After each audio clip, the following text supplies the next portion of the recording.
They asked me to serve drinks at my sister-in-law's bridal shower, after I gifted them the down payment for their house.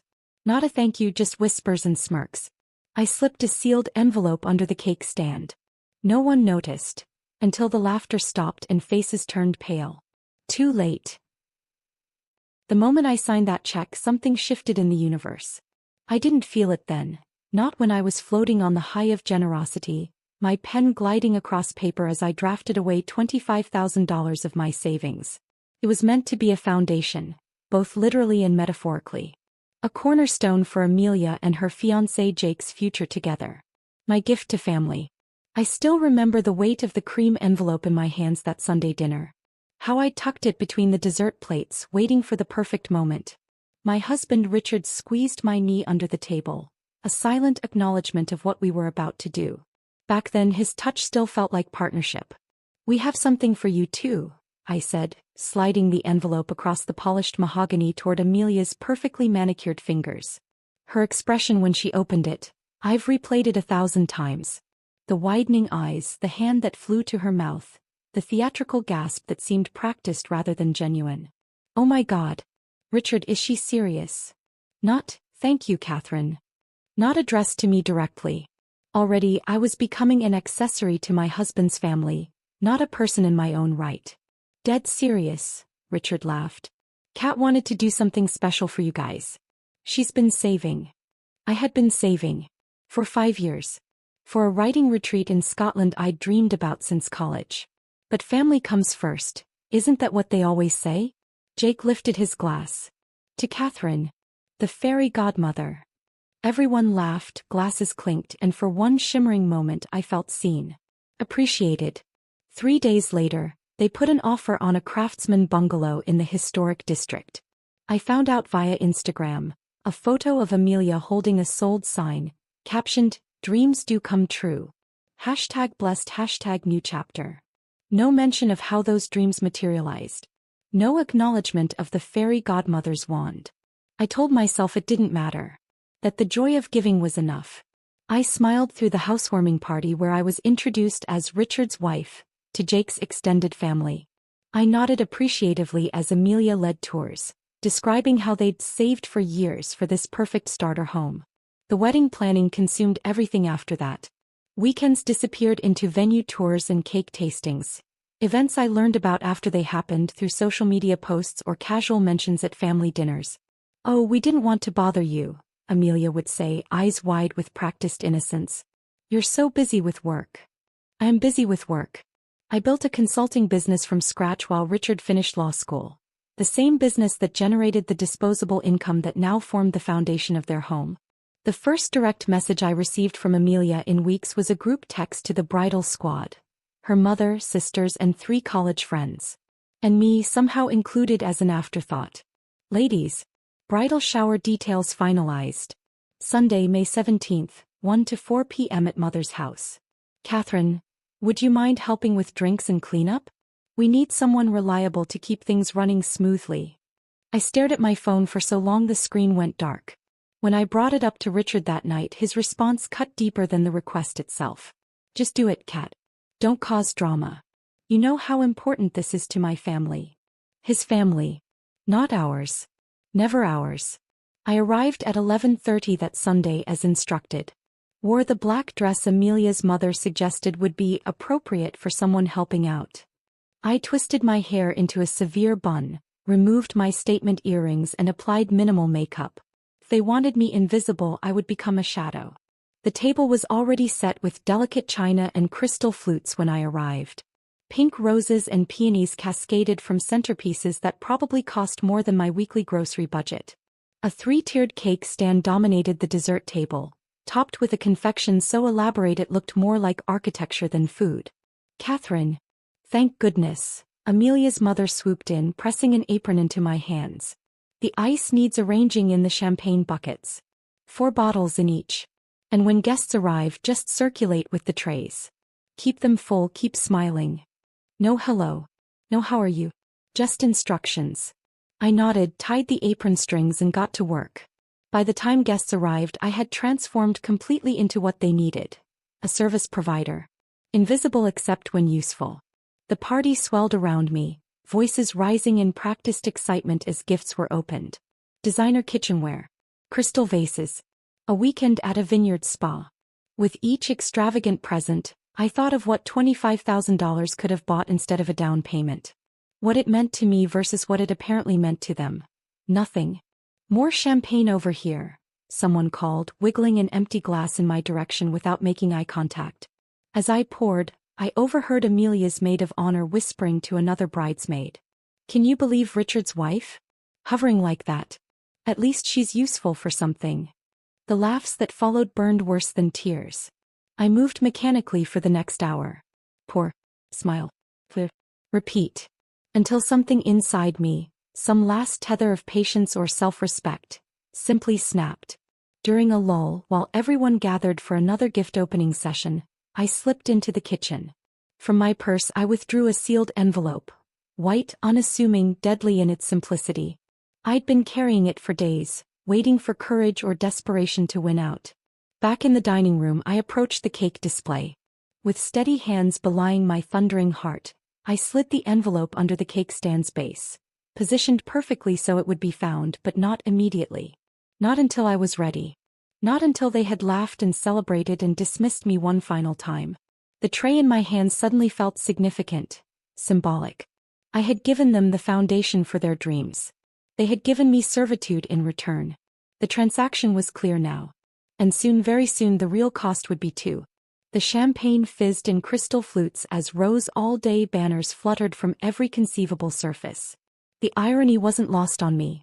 This celebration drenched in pink while I moved through it dressed in funeral black, mourning the relationship I once thought we had. "Amelia, you absolutely glow."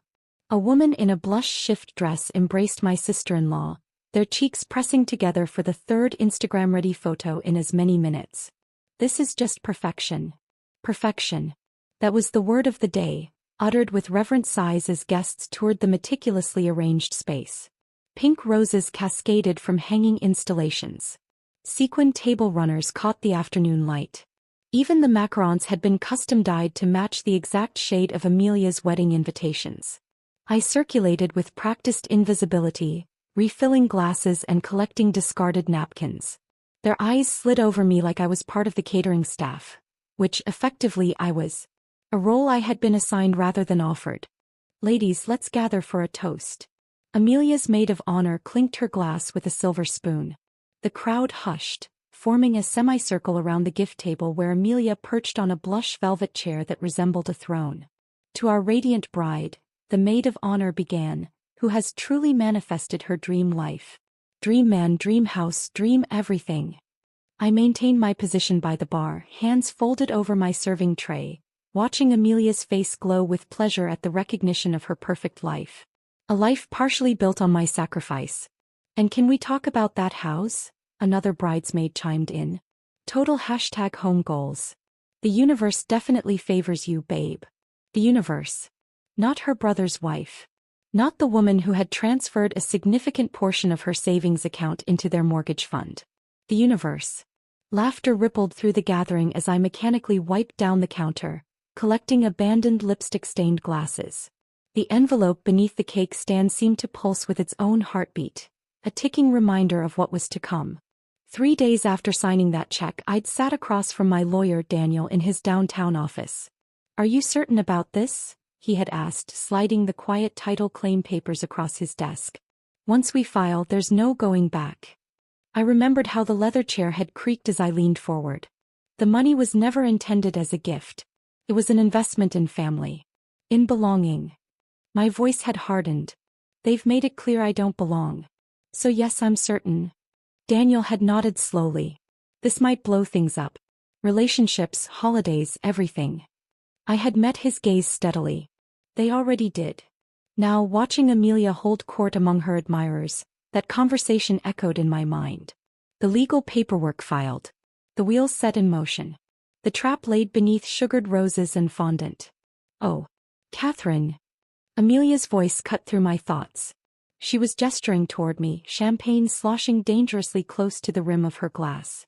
"Everyone, my sister-in-law is just being the absolute best today. Seriously, I need more help like her around." The women tittered appreciatively. One of them, a cousin I thought, raised her glass in my direction without quite making eye contact. "To the help," she called out, clearly thinking herself witty. I smiled. Polished an already gleaming tray. Didn't flinch. Amelia's mother approached with an empty platter. "The cucumber sandwiches need refreshing," she instructed, pressing the silver tray into my hands. "And check the ice situation. Some of the glasses aren't properly chilled." I nodded, accepting the platter while noting how she had never once used my name throughout the entire event. Just directives, as though speaking to Siri or Alexa. In the kitchen, I arranged fresh sandwiches in concentric circles, each one precisely placed. The meticulousness of the task centered me, calmed the churning anxiety in my stomach.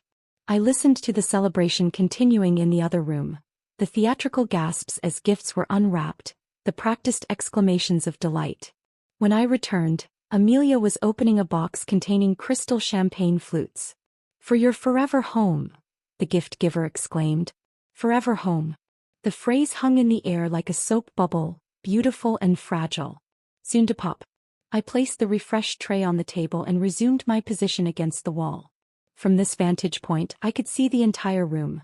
The cake stand on its pedestal, the envelope hidden beneath it, the women clustered in expensive dresses trading compliments like currency.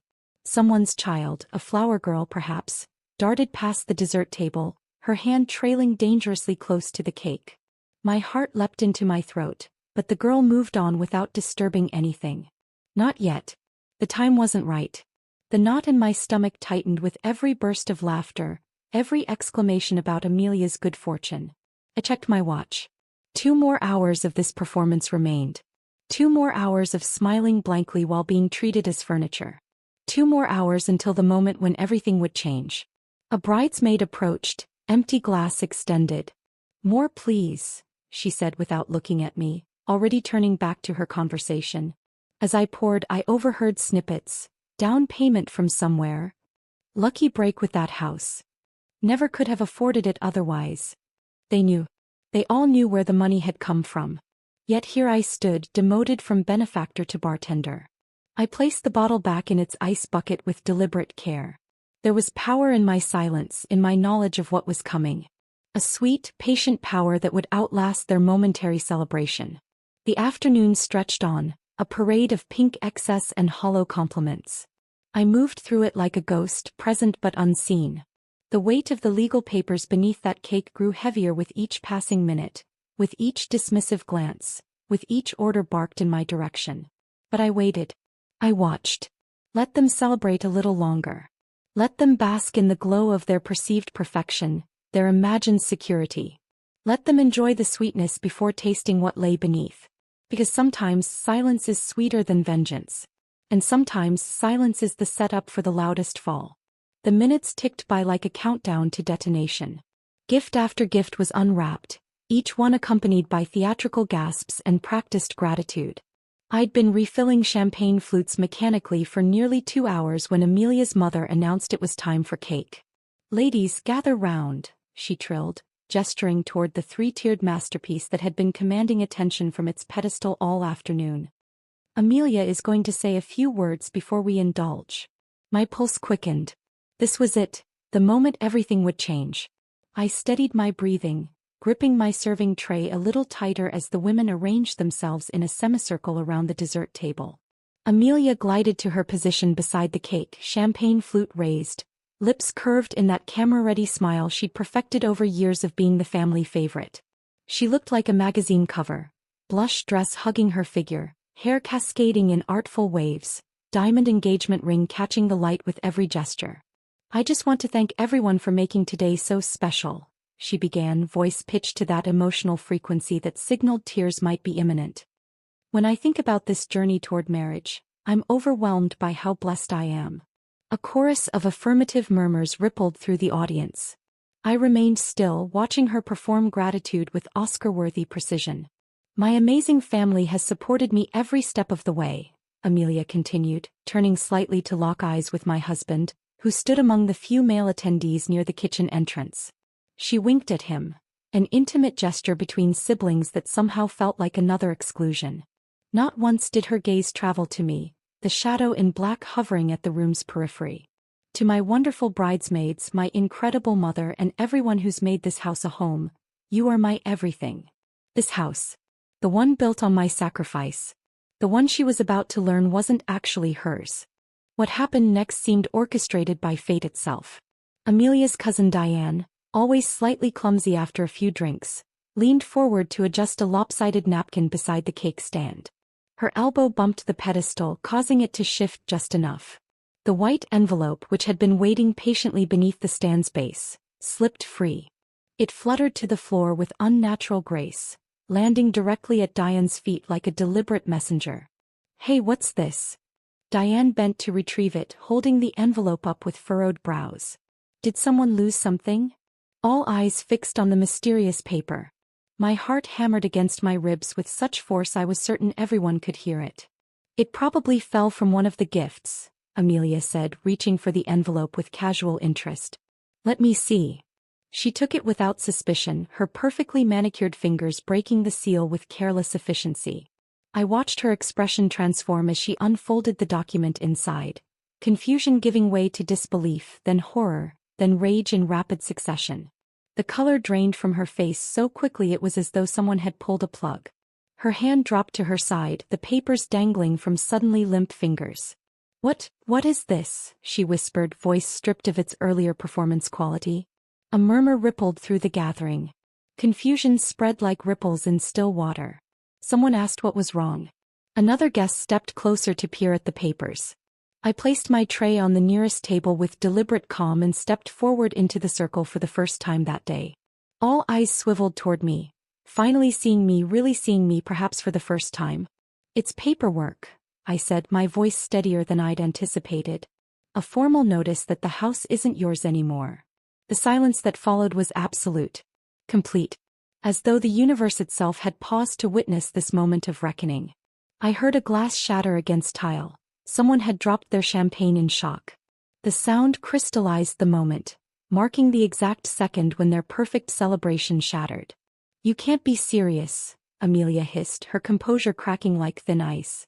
Her eyes darted to my husband, seeking rescue or explanation. "Deadly," I replied, the single word carrying the weight of months of accumulated hurt and dismissal. I turned to face Richard, whose expression had transformed into something between confusion and dawning horror. He took a step toward me, mouth opening to speak, but I cut him off before he could form words. "You told me to be quiet," I said, looking directly into his eyes. "To be useful. I was. Until now." With methodical precision, I untied the apron they'd handed me upon arrival. I folded it neatly, placed it atop my abandoned serving tray, and straightened my shoulders. "You all treated me like a servant," I continued, sweeping my gaze across the assembled faces, some confused, some embarrassed, some already calculating damage control. "But I was the one who built this castle. You just decorated it." Amelia's mother stepped forward, one hand extended as though to physically halt what was happening. "Catherine, this is hardly the time or place." "It's exactly the time and place," I interrupted. "When else would you actually be forced to see me?" My husband finally found his voice. "Cat, what have you done?" The betrayal in his tone struck me as almost comical, given circumstances. "I've protected my investment," I replied simply. "The $25,000 was never a gift. It was a personal investment in property. My lawyer made that quite clear in those papers. You have 30 days to either buy me out at market value or vacate." The collective gasp that rippled through the room carried notes of scandal and disbelief. Someone whispered, "Is she allowed to do that?" loud enough for everyone to hear. "Not only allowed," I said, answering the whispered question directly. "It's already done." With that, I turned and walked toward the door, my steps measured and calm. Behind me, chaos erupted like a dam breaking, voices rising in confusion and outrage, questions hurled like stones, Amelia's sobs cutting through the commotion. I paused at the threshold, hand on the doorknob, and looked back one last time at the pink paradise now dissolving into discord. The cake stood untouched on its pedestal, a monument to celebrations that would never be completed. As I stepped outside into the afternoon sunshine, I heard Amelia's shriek rising above the confusion. "Richard, do something."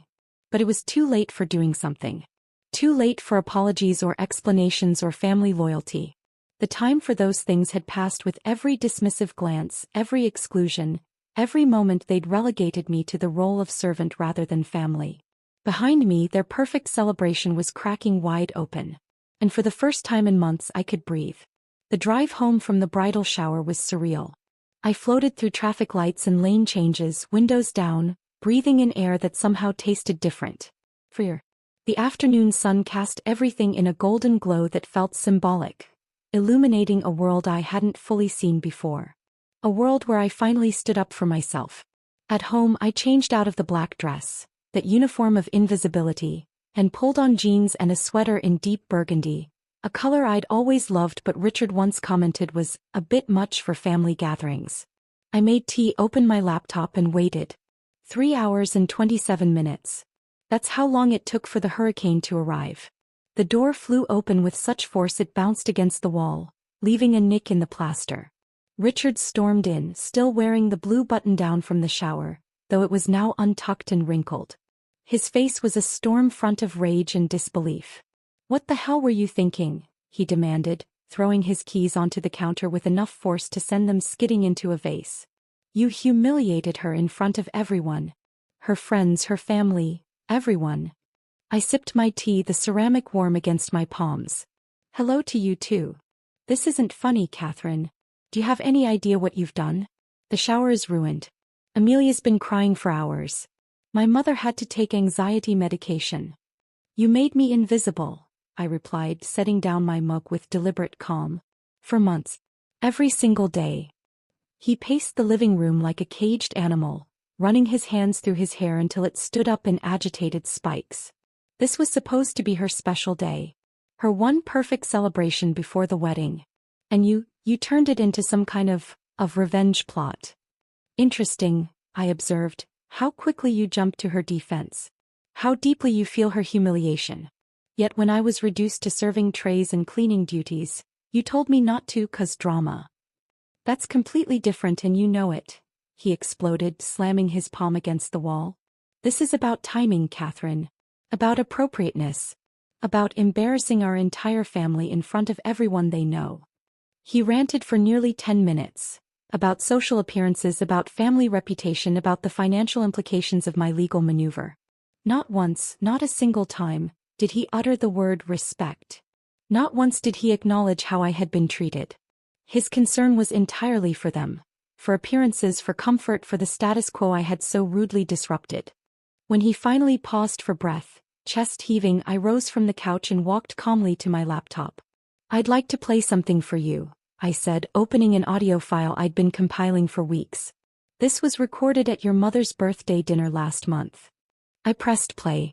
His sister's voice filled the room. "God, is Catherine wearing that same cardigan again? I swear she has the fashion sense of a librarian with a budget of $0. Laughter followed, including a chuckle I recognized as Richard's own. His mother, well, at least she's generous with her checkbook even if her wardrobe isn't. Amelia, voice dripping with condescension, the ultimate doormat with a checkbook.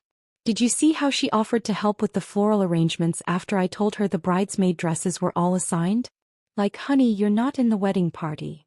More laughter. Richard's voice in the background, not defending me, but joining in with a comment about how I meant well. I stopped the recording. Richard stood frozen, color draining from his face. "Here's another," I said, pulling up text messages on my screen and turning it toward him. A group chat between his siblings, screenshots forwarded to me by his cousin's wife who'd been accidentally included and felt uncomfortable. "Amelia, she just Venmo'd me $300 for bridal shower expenses, without me even asking." His brother. "The Bank of Catherine strikes again. Amelia, she's not family, she's funding. Should we start calling her the First National Bank of Sister-in-Law?" Richard stared at the screen, then at me, then back at the screen. "Where did you get these?" he whispered. "Does it matter?" I countered. "What matters is that they exist. What matters is that this is how your family speaks about me when they think I can't hear." "Why didn't you tell me?" he asked, voice smaller now. "Because you already chose a side," I replied simply. "I just finally chose mine." I reached into the drawer of the side table and withdrew a cream-colored envelope. twin to the one that had disrupted the shower, though with different contents. I extended it toward him. "What's this?" he asked, not reaching for it. "Divorce papers," I said. "I've been your peacekeeper, your sponsor, your silence. I'm done." He took the envelope as though it might burn him. "Catherine, wait. We need to talk about this. We can fix things." I had no idea they were saying these things. "I can talk to them." "It's too late for talking," I interrupted, moving past him toward the bedroom. I pulled out the suitcase I'd already packed that morning before the shower, knowing exactly how this day would end. "What are you doing?" He followed me, panic rising in his voice. "You can't just leave." "I can," I corrected him, zipping the case closed. "And I am." "This is insane. Where will you even go?" "I booked a room at the Parkview. After that, I'm looking at apartments closer to my office." I checked my watch. "My Uber will be here in 5 minutes. Catherine, please." His voice cracked. "We can work this out. I'll make them apologize. I'll make them respect you." I turned to face him fully. "You can't make someone respect you, Richard. Either they do or they don't. Your family made their choice. You made yours when you stood still while they erased me, piece by piece." I lifted my suitcase from the bed. "So now, I'm removing myself completely." "You're destroying everything," he whispered. "Our marriage. Amelia's wedding. The house they've been living in for months. How can you be so cold?" I paused at the bedroom door and met his gaze. "I'm not cold. I'm finally warm again. There's a difference." My phone buzzed, the Uber arriving downstairs. I rolled my suitcase toward the front door, collected my purse and laptop. Richard followed, still clutching the divorce papers, looking lost in his own home. "Catherine," he tried one last time. "What am I supposed to tell everyone?" "The truth," I suggested. "Though I doubt you'll recognize it anymore." I didn't cry as I left. I didn't scream or slam doors. I simply walked out with my spine straighter than it had been in years, with a certainty in my step that had long been missing.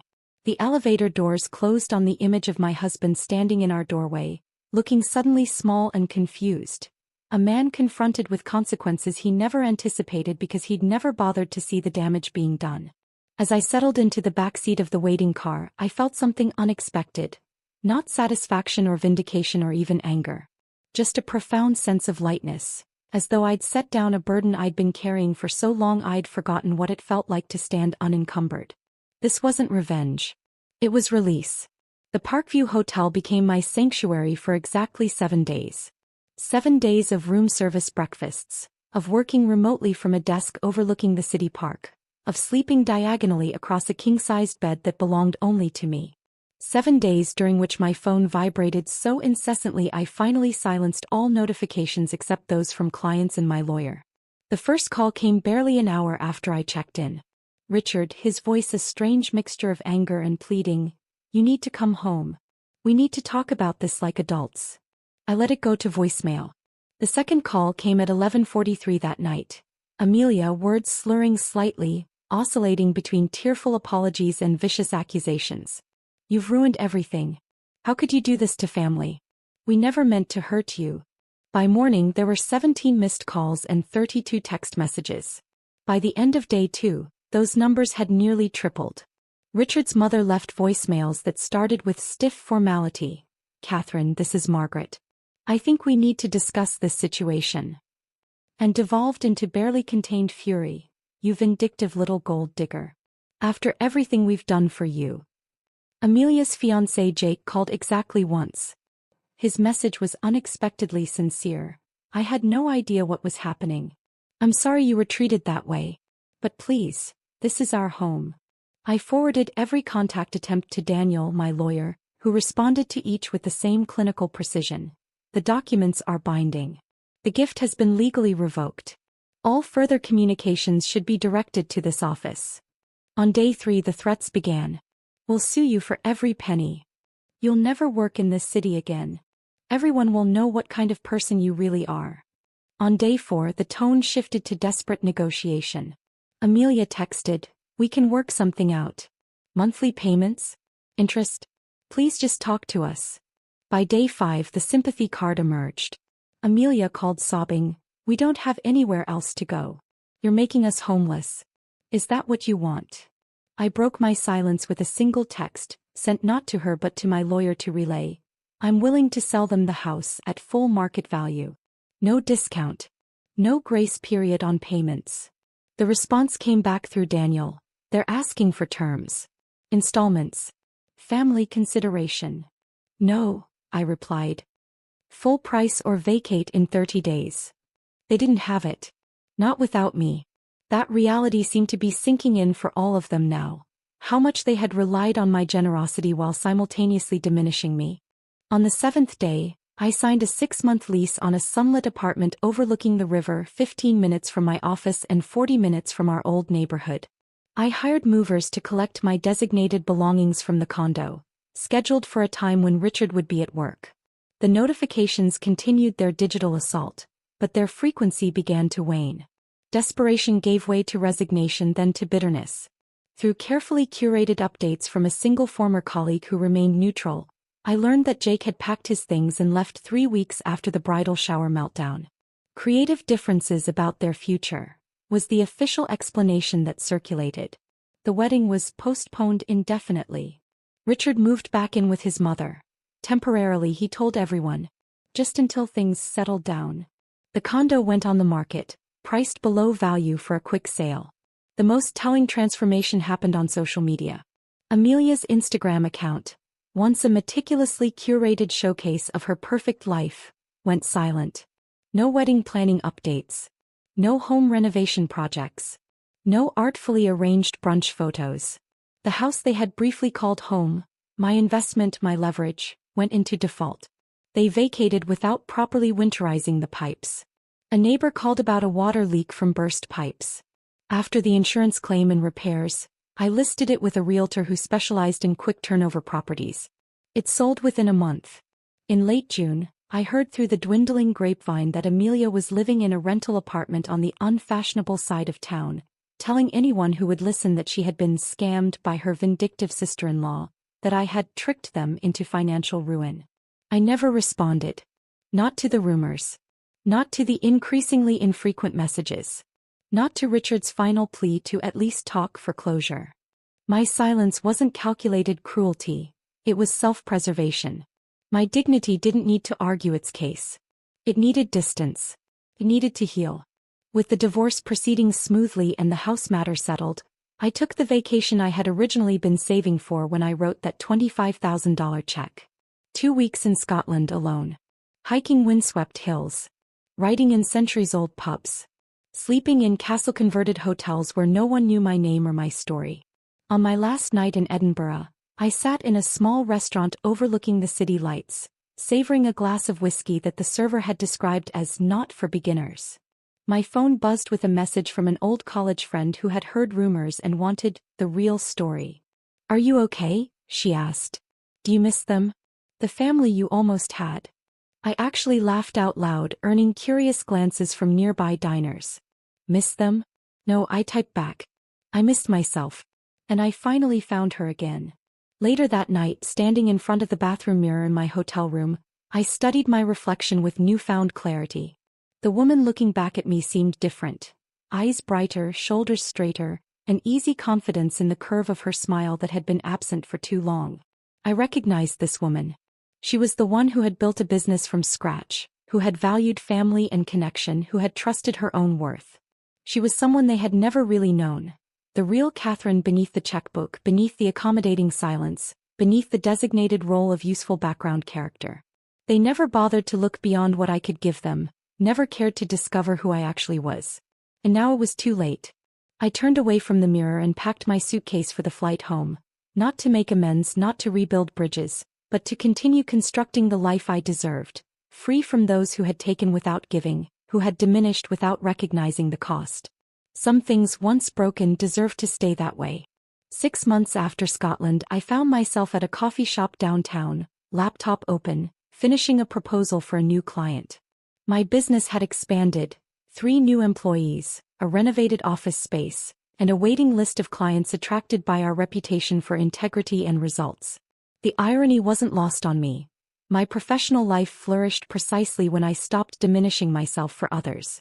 The bell above the door chimed and I glanced up reflexively. My stomach tightened. Diane, Amelia's cousin, the one whose elbow had nudged the cake stand that day, stood at the counter ordering. I considered packing up quickly, avoiding the inevitable awkwardness, but something kept me rooted to my chair. I was done running, done hiding, done making myself smaller for other people's comfort. When she turned and saw me, her expression cycled through surprise, embarrassment, and something like curiosity. After a moment's hesitation, she approached my table. "Catherine," she said, clutching her coffee cup like a shield. "It's been a while." I nodded, closing my laptop. "It has." An uncomfortable silence stretched between us. Finally, she asked the question that had clearly been consuming her. "Can I ask why you did it? Why that day? In front of everyone?" This was the first time anyone from Richard's family had asked me directly. Not accused. Not assumed. Just asked. "People think revenge is loud," I said quietly. "Explosive. Messy. They expect screaming matches and dramatic confrontations." She slid into the chair across from me, drawn in despite herself. "But sometimes it's quiet. Clean. And perfectly timed." I wrapped my hands around my cooling mug. "I didn't ruin the bridal shower, Diane. I just let it reveal itself." Her brow furrowed. "What do you mean? That celebration, that perfect pink party, what was it built on? Borrowed kindness. Masked insults. And me." I met her gaze steadily. "My money. My labor. My silence." Understanding dawned slowly across her face. He had been there after all. Had witnessed how they'd treated me even if she'd never intervened. When I removed myself from the equation, everything crumbled. Not because I sabotaged anything. Just simple subtraction. "I never knew," she murmured. "About the recordings. The texts. Richard told everyone afterward, but..." She trailed off, perhaps realizing how hollow that sounded. "You never asked," I finished for her. "None of you did. You saw what you wanted to see. The helper, the quiet one, the background figure serving drinks and arranging flowers. Amelia's wedding is officially cancelled," she offered, as though this might matter to me. "Jake left her for a bartender from his office. Richard is seeing a therapist." I nodded, acknowledging the information without revealing whether it affected me one way or another. "And you?" she asked. "Are you okay?" I smiled genuinely. "I'm better than okay. I'm whole again." Diane studied me with newfound attention. "You look different.